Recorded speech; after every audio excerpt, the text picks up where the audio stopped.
Praise the Almighty Yah, for his mercy endureth forever. Man, back with another live. Praise the Almighty Yah. Even though the world don't want to do it, I'll do it. Because the world is bothered by that. Y'all know that? The world is bothered when you praising Yah. You just be minding your business, praising Yah. You don't even be trying to bother nobody or anything. Just stay out the way and let other people do their thing. And people are bothered by you staying out the way and doing your own thing. Can y'all believe it? That's something. People are, their spirits all agitated and aggravated by it. I know a lot of the good folks out there experiencing that these days. It's a lot of evil spirits running rampant everywhere, all over the world, y'all. All over the world. It ain't nothing new. All right. Praise the Almighty Yah. Let's get started with this study. A brother, let me go get his name real quick. Hold on.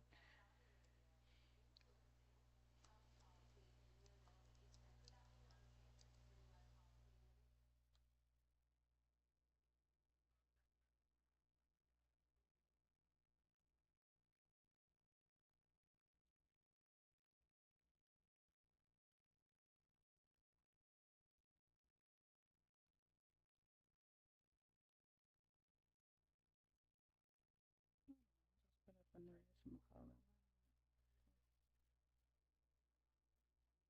Okay. The brother's name is Nahum Abimia or Abimael Galed, and he wanted to do a study on color prejudice. He says because leprosy is scabbing, not simply having quote unquote white or quote unquote fair tone, a fair tone. All right, so let's get into this. First, I want to start off by saying hallelujah. And let's go to Leviticus chapter 13.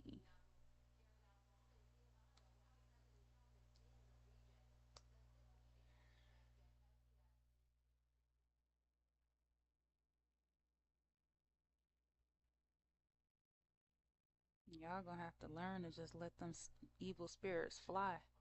Y'all gonna encounter them. Y'all were in the comment section arguing and stuff. I'm like, yo, man, what's up? I mean, y'all gonna have to let all that fly. All that wickedness that be coming at the Hebrews, because you're all Hebrew. Even the men that were arguing, we're all Hebrew, right? But on the outside, it's like we let it get to us. And we have to stop all of that because then we turn on each other. And we need each other. We can't be out here turning on each other, you know what I'm saying? So let's get into what the brother was talking about in Leviticus chapter 13.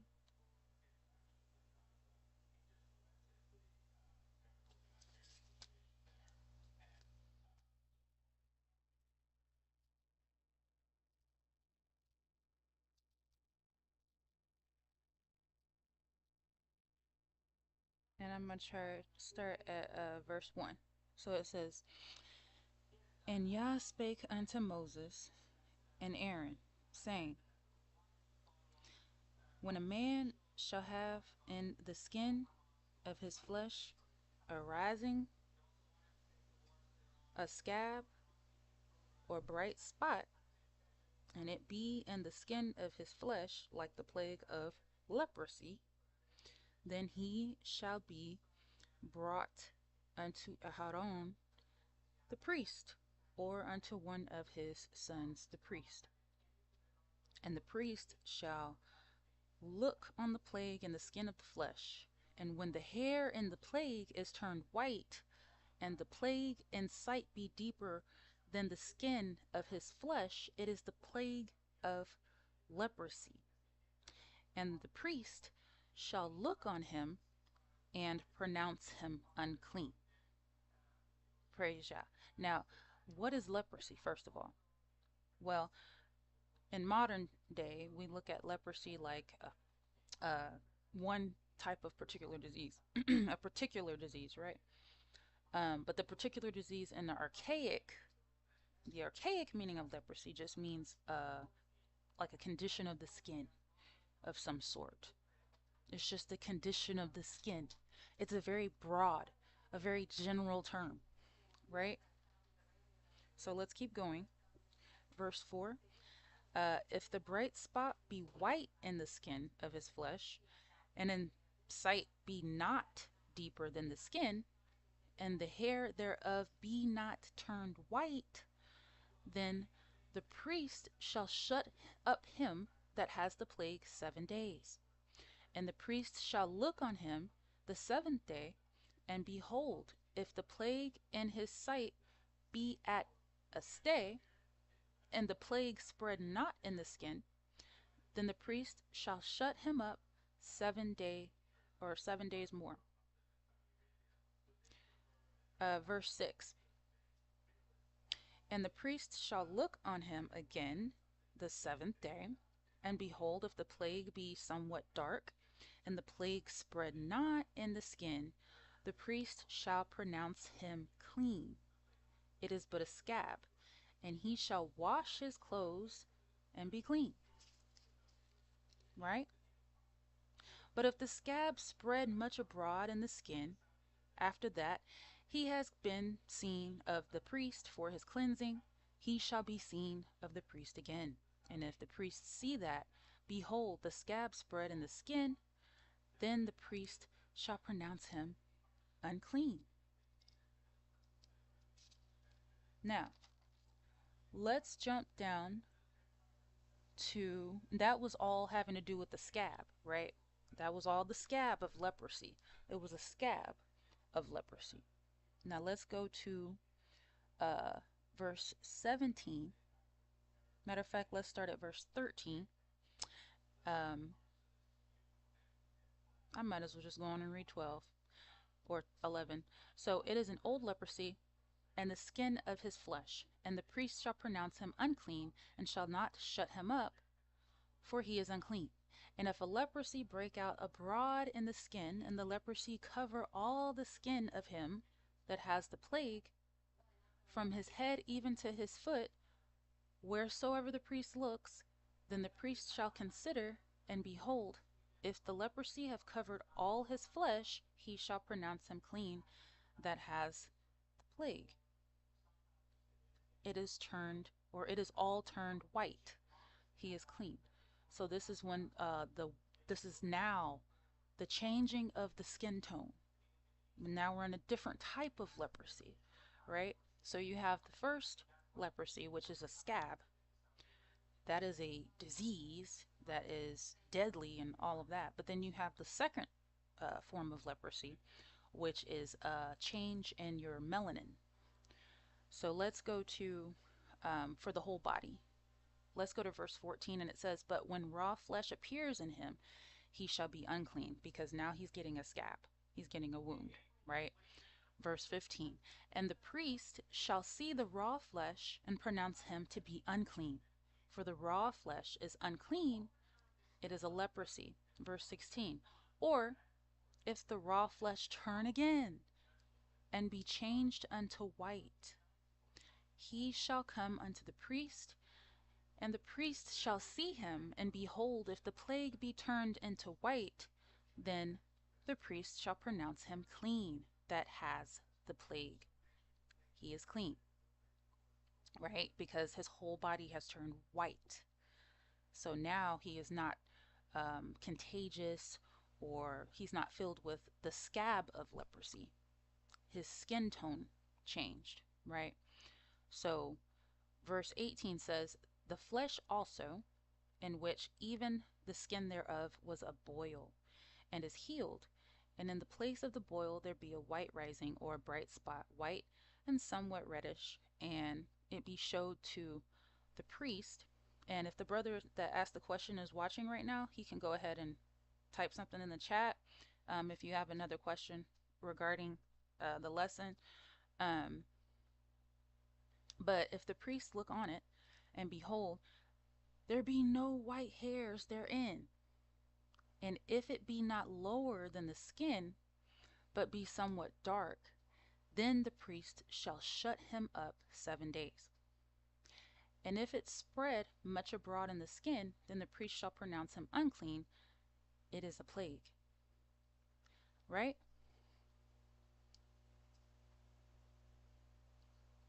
But if the bright spot stay in his place and spread not, it is a burning boil. So now we're getting into the burning boil part of leprosy. This is another form of leprosy. This is different from the first form and the second form. This is a different form, the burning boil, right? And the priest shall pronounce him clean. Or if there be any flesh in the skin, whereof there is a hot burning, and the quick flesh that burns have a white bright spot, somewhat reddish or white, then the priest shall look upon it, and behold, if the hair in the bright spot be turned white, and it be in sight deeper than the skin, it is leprosy broken out of the burning. Wherefore the priest shall pronounce him unclean. It is the plague of leprosy. Right? And they even go on, if you go down to verse uh, 30, it talks about the leprosy, or 29, of the hair, the turning of the hair. And it says in verse 29, if a man or woman have a plague upon the head or the beard, then the priest shall see the plague, and behold, if it be in sight deeper than the skin, and there be in it a yellow thin hair, then the priest shall pronounce him unclean. It is a dry scald, right? Lots of skin conditions going on here, right? Even a leprosy upon the head or beard, right? And you can go ahead and read all the rest of that chapter if you would like. It even, and if you go down to verse 49, it talks about the plague be, if the plague be greenish or reddish in the garment or in the skin, right? That's another, these are all different types of skin conditions, right? Something that the doctors didn't teach us because the doctors were so busy trying to get paid, they didn't really pay attention. There's different forms of leprosy, not just one.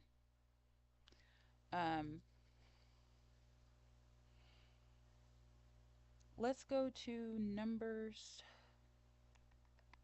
because I just wanted to let the brother know the leprosy that he's talking about is different than the leprosy that's referred to in Numbers 12. Let's go to Numbers 12.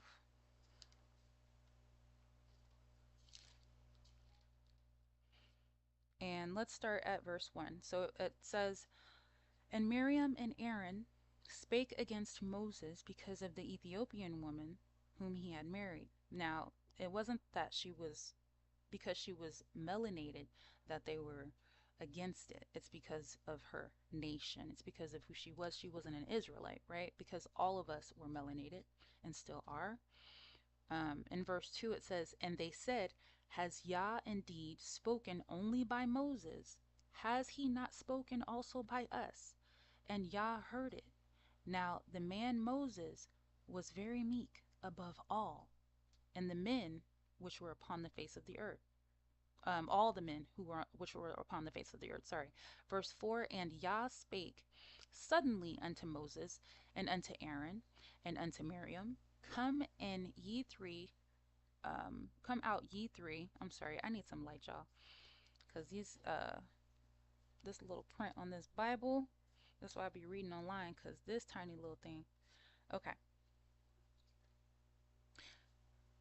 All right, I can see it better. All right, so come out ye three unto the tabernacle of the congregation, and they three came out. Verse 5, and Yah came down in the pillar of the cloud and stood in the door of the tabernacle and called Aaron and Miriam, and they both came forth. And he said, hear now my words. If there be a prophet among you, I, YAH, will make myself known unto him in a vision, and will speak unto him in a dream. My servant Moses is not so, who is faithful in all my house. With him will I speak mouth to mouth, even apparently, and not in dark speeches, and the similitude of YAH shall he behold. Wherefore then were you not afraid to speak against my servant Moses? Right? Because the Most High actually is showing honor to our forefather Moses, right? But if the Most High is showing honor to a man and you're not showing him honor, then who are you? You know what I'm saying? Like, if the Most High is showing this person honor, who are you, right? And so he's just reminding them, wherefore then were you not afraid to speak against my servant Moses? Verse 9. And the anger of YAH was kindled against them, and he departed. And the cloud departed from off the tabernacle, and behold, Miriam became leprous, white as snow. And Aaron, that means that she was not white to begin with, right? That's the identity of the Hebrews. We are a melanated people. But so she turned white as snow. And Aaron looked upon Miriam, and behold, she was leprous. And Aaron said unto Moses, Alas, my Lord, I beg you, lay not the sin upon us, wherein we have done foolishly, and wherein we have sinned. Let her not be as one dead, of whom the flesh is half consumed when he cometh out of his mother's womb, right? Because you're not born with all your melanin when you're just coming out, right? When you're not born with all of it. Verse 13, and Moses cried unto YAH, saying, Heal her now, O Elohim, I beg you. And YAH said unto Moses, If her father had but spit in her face, should she not be ashamed 7 days? Let her be shut out from the camp 7 days, and after that let her be received in again. He told him, okay? Verse 15, and Miriam was shut out from the camp 7 days, and the people journeyed not till Miriam was brought in again. And afterward the people removed from Hazeroth and pitched in the wilderness of Paran. Right?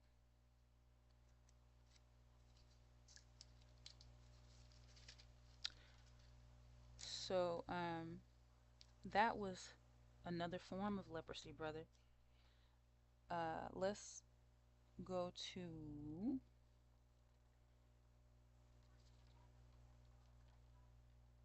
Second Kings. Y'all know what I'm about to read. Second Kings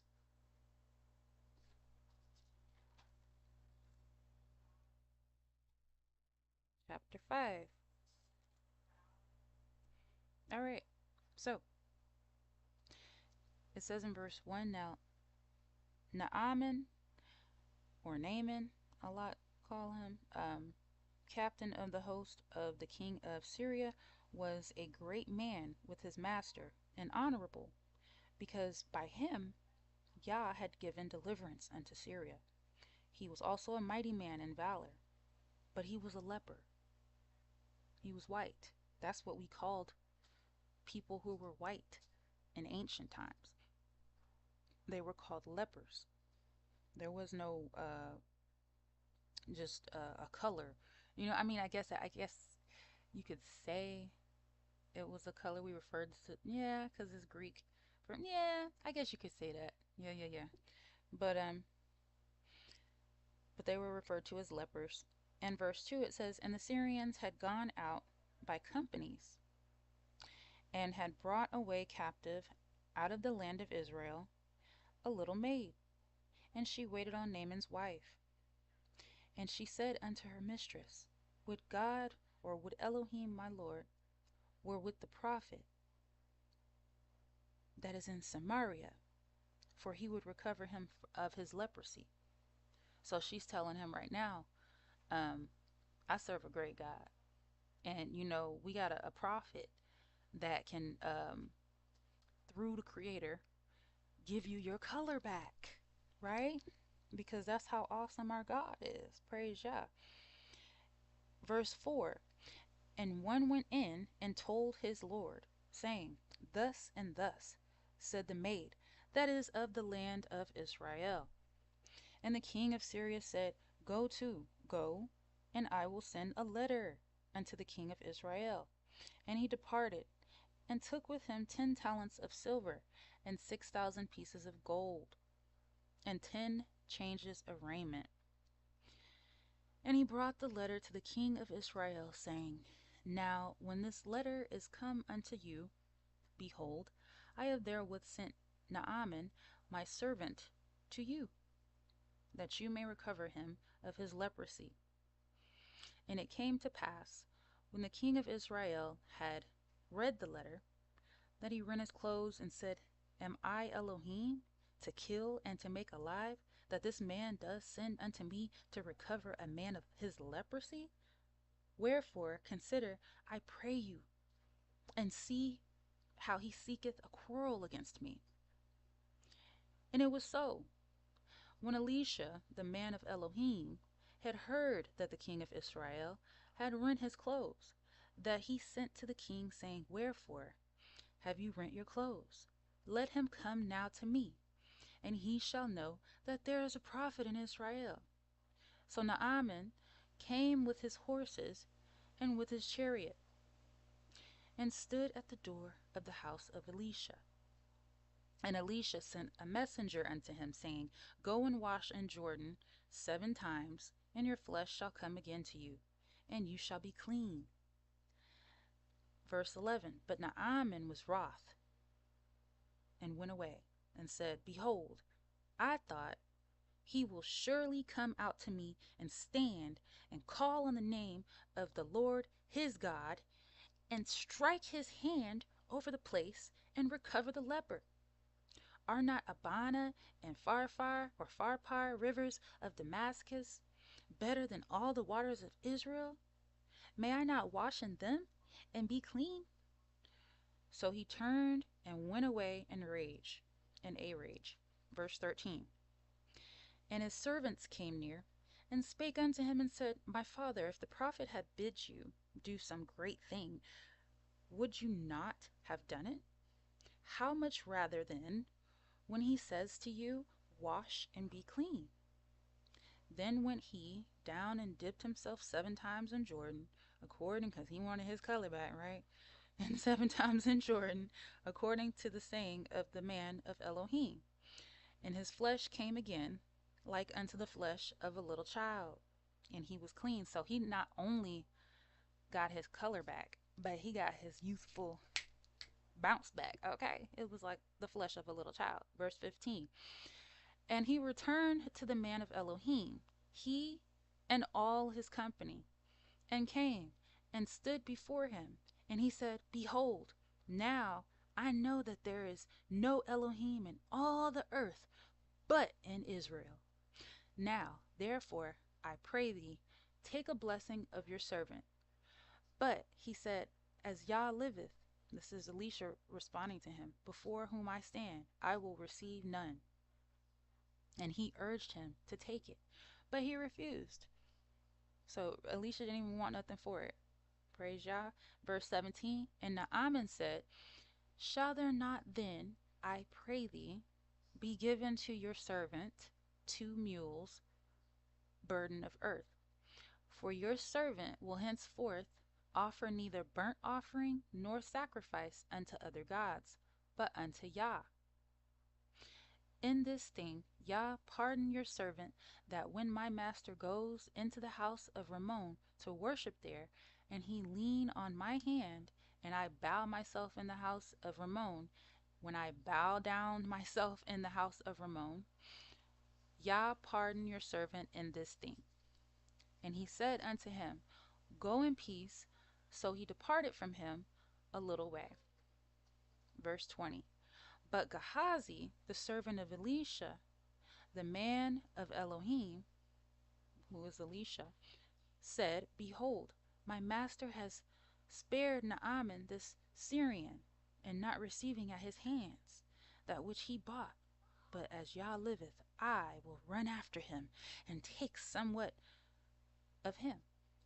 So Gehazi followed after Naaman and went, sound like a greedy white man, don't it? That's just their MO. That sound like a greedy white man. I'm gonna go get that gift. I'm gonna go get it. Ha ha ha. You know what I'm saying? I mean, he had a wicked heart, but y'all gotta understand the Most High put signs on everything. There's a mark on all of us. All right, there's a sign on everything. Believe that. All right. The moral of the story. Check this out. So Gehazi followed after Naaman, and when Naaman saw him running after him, he lighted down from the chariot to meet him, and said, "Is all well?" And he said, "All is well. My master has sent me, saying, Behold, even now there be come to me from Mount Ephraim 2 young men of the sons of the prophets. Give them, I pray thee, a talent of silver and 2 changes of garments." And Naaman said, "Be content, take 2 talents." And he urged him, and bound 2 talents of silver and 2 bags with 2 changes of garments, and laid them upon 2 of his servants, and they bare them before him. And when he came to the tower, he took them from their hand, and bestowed them in the house. And he let the men go, and they departed. But he went in, and stood before his master. And Elisha said unto him, Whence comest you, Gehazi? And he said, Your servant went nowhere. Like he just straight lied. Your servant went no whither. Verse 26. And he said unto him, Went not mine heart with you when the man turned again from his chariot to meet you? Is it a time to receive money, and to receive garments, and oliveyards, and vineyards, and sheep, and oxen, and men servants, and maid servants? Verse 27. The leprosy therefore of Naaman shall cleave unto you, and unto your seed forever. And he went out from his presence a leper, as white as snow. Praise Yah. Now, since Elisha cursed him with that curse, that wasn't the Most High directly. That was Elisha cursing him, right? Praise Yah. The Most High can do all things. So I just want you to understand, brother, when you're talking about prejudice and all of this, when it comes to race and color, uh, man, there's just so much that comes with that, because at the end of the day, the whole world started melanated, and it's gonna end melanated, and that's just how it's gonna be, right? That's just how it's gonna be. Praise Yah. The people will not be cursed when they're living in blessings, so you ain't got to worry about that. But I know with us, and knowing who we are, is we have to understand now with Gehazi. A lot of people will ask, well, who is Gehazi? There's really no lineage attached to Gehazi. We don't really know where he comes from, but we know he's probably a foreigner, right? He's probably a foreigner. Um, let's go to Leviticus 25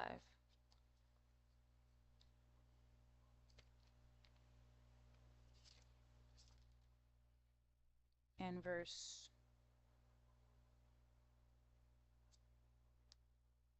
45. So it says, in Leviticus 25, verse 45, Moreover, of the children of the lepers, or I'm sorry, the children of, I'm just saying stuff, y'all. Moreover, the children of the strangers that do sojourn among you, of them shall ye buy, and of their families that are with you, which they begat in your land, and they shall be your possession. And ye shall take them as an inheritance for your children after you, to inherit them for a possession. They shall be your bondmen forever. But over your brethren, the children of Israel, you shall not rule over one another, or rule one over another with rigor. And if a sojourner or stranger wax rich by you, and your brother that dwells by him wax poor, and sell himself unto the stranger or sojourner by you, or to the stock of the stranger's family, after that he is sold, he may be redeemed again. One of his brethren may redeem him. And then it goes on. Praise Yah. So that's the rules for bondmen. So we can only assume, since we didn't really rule over each other like that in the land as far as servants went, and according to this law, um, we'll probably have like a stranger as our servant. That was probably more normal to see. Just like in America, it's more normal to see people working for the white race than it is for anyone else in the country, right? So that's how it was when we were in Israel. It was more common to see other people when they moved in our land working for us. So yeah, Gehazi definitely asked for that one, man, because he was just lying and being greedy and stuff. Mm, But anyways, um,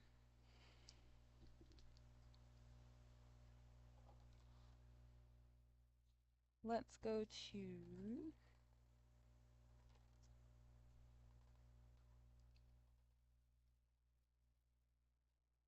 As a matter of fact, I think I'm gonna save that for another Bible study. Yeah. So, anyways, I hope that answers your question for you, brother. Um, Abim Abimael, I think that's how you pronounce it. Praise Yah. I hope everyone has a great night and shalom.